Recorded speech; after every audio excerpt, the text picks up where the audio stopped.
Ladies and gentlemen, let's game into the video. We're going to be discussing Xbox One's 7th CPU core. More specifically, how much of a difference access to the 7th core, more specifically around 60 to 70% of the performance of that 7th core, makes to games.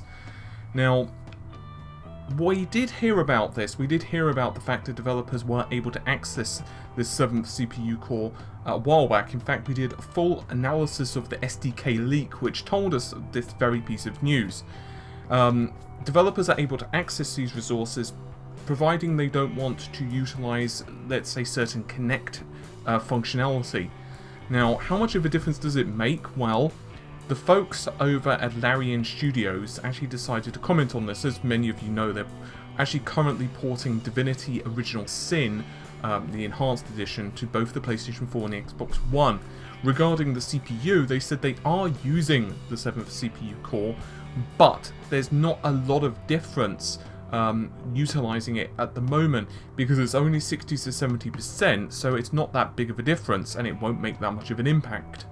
Those are comments made by Sven Vinky. Hopefully I'm pronouncing the chap's name right. Probably I'm butchering it, but anyway, he is the co-founder and CEO, as well as the creative director over, once again, at Larian Studios.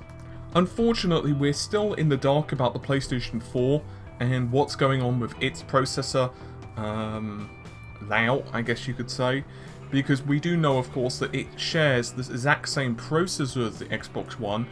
Mind you, it is running ever so slightly lower clock speed. It's running at 1.6 GHz compared to 1.75.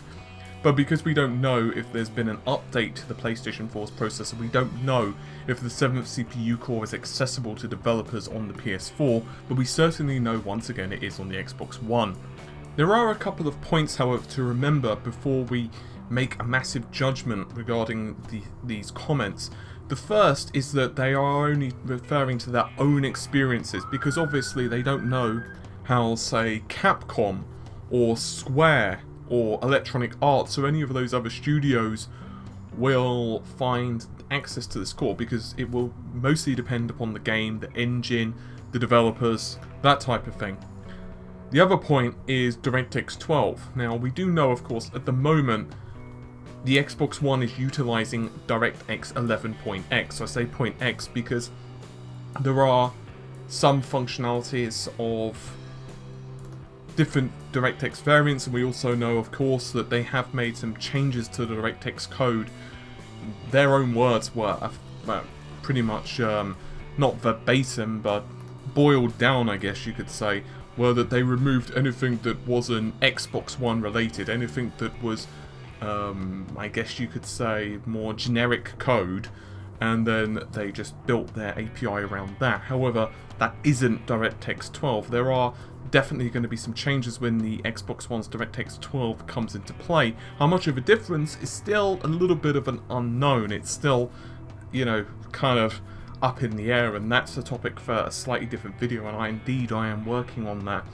However, I find this rather interesting, because if we decide to say, well, this is the average workload for a lot of games, and I guess you could say it's the average workload for kind of an isometric 1080p 30 FPS game, and that's what they're actually targeting for the consoles, both the PlayStation 4 and the Xbox One, we can start noticing that, you know, the PS4 and the Xbox One are probably not super CPU bound at the moment. Unfortunately, because we obviously do have those pesky NDAs, in place, and because we once again don't know about DirectX 12, as well as some other points. For example, let's say Divinity Original Sin had been created for the ground up for the Xbox One, and they had access to the 7th CPU core, and they had managed to do further optimizations accordingly to that 7th CPU core. How much of a difference would it have made then?